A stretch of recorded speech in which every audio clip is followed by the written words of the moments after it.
Know if it's going to make good content or not. 1970 Datsun 570. I haven't seen one of these, I don't think, ever.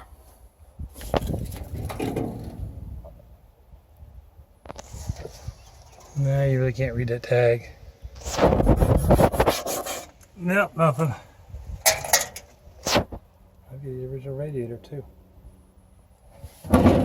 Figured I'd show it to you. See the emblem in the headlight.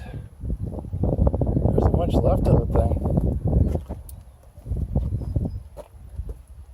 Stick shift, the dash pad's gone. Tiny little muffler. That probably got sold. The cab don't look too bad. No, it doesn't. Rocker. Salad. Oh, it's got the removable carrier rear end. Tiny little drive shaft. Can you try to go under there a little bit? I don't know if you can see anything. Rockers aren't too bad. I'm just taking it for. That's got to be worth something. Steering wheel's not great. That's all that's left in here. Here's the VIN and tag.